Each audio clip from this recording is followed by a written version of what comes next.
People have mentioned to me, your work is really colorful. It should feel busy, but it doesn't. And I want to be clear, this is not a color theory lecture. No jargon, no color wheel homework, and no rules that suck the fun out of painting. This is about how color, shading, and texture finish the story. How to stay vibrant without oversaturating your image, and how to actually enjoy this final stage instead of dreading it. And if you make it to the end, there's something special waiting for you.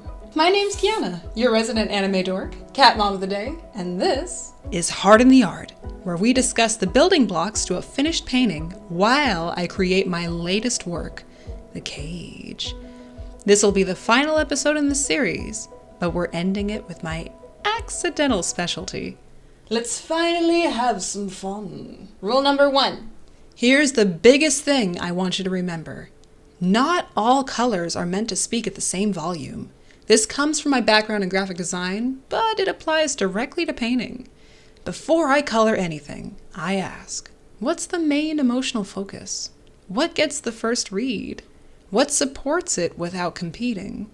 Most of the time, I'm working with one dominant color family, one supporting color, and one accent color. After a swatch hunt, everything else exists to serve those. If everything is loud, nothing is loud. Vibrancy comes from contrast, not saturation. This is why the prophecy works the way it does. It's extremely colorful, but the hierarchy is locked first. If color ever feels overwhelming, it's usually because hierarchy broke, not because you don't understand color theory. Rule number 2. Shading is about values first. This is where shading naturally lives in my process, after color decisions. I mostly use hard cell shading, especially for anime style work. Usually 2 blocks of color, on multiply, sometimes soften per material or mood. But here's the important part. Shadows are actually more saturated and highlights are usually less. That sounds backwards, right? But it works because saturated shadows feel rich. Muted highlights keep things from blowing out. The real world acts the same way too. Pay attention to the color slider here. Notice that arc? Aim to stay in that range when choosing your highlights, midtones, and shadows. Also, a lot of my shading uses complementary colors to cancel each other out. For example, a purple midtone on Susie, a rich muted yellow for shadow. It looks gray, but it's actually 2 opposites balancing each other. That's why so many artists start in black and white. They're locking in values before color complicates things.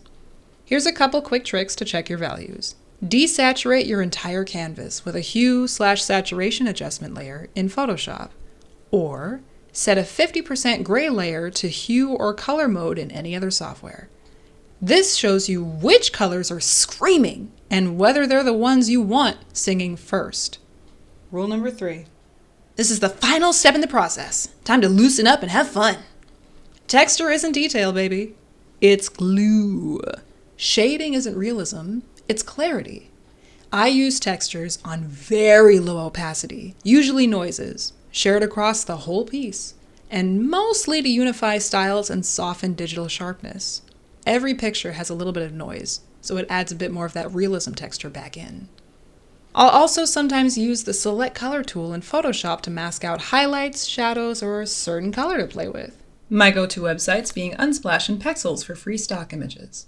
Then comes the fun part. Layer styles. 90% of the time, I'm playing with add or color dodge, but on low opacity. Have some self-control. These are not meant to flood the image. They're meant to reward the eye for finding those tiny pixel highlights, eye shines, edge glows, and reflections. Shoelaces and belt buckles here. My art teacher explained shadows and highlights to me as a pyramid. Heavy shading sits at the bottom. Tiny highlights live at the top. Hard shadows plus soft, subtle highlights equals contrast that feels intentional. This is where the image starts to come to life. So, let's bring it all together. If we zoom out across the whole series, Composition is where creativity speaks loudest.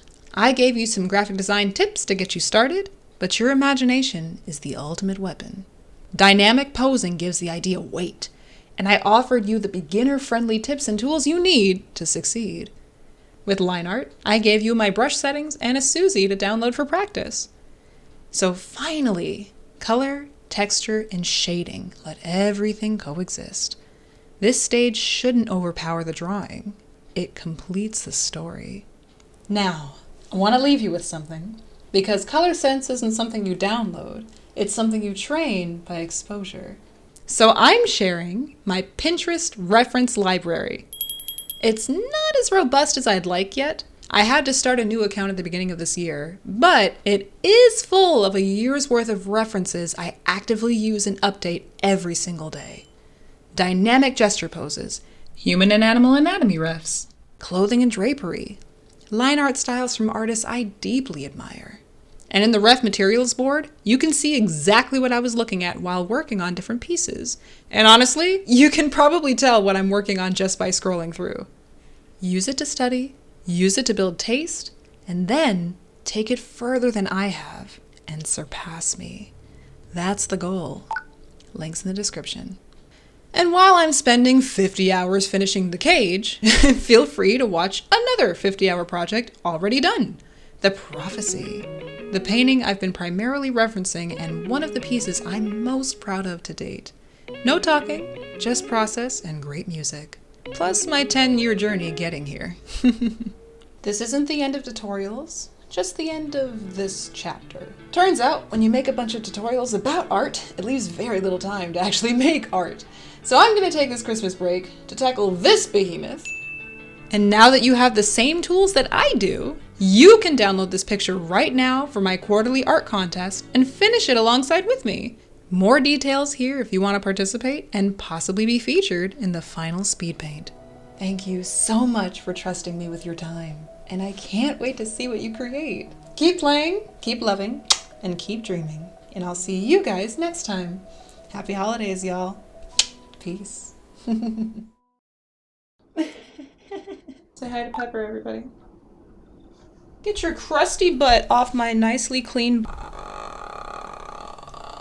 I'm not a tree, I'm not a tree, I'm not a tree, I'm not a tree. I'll call these bloopers.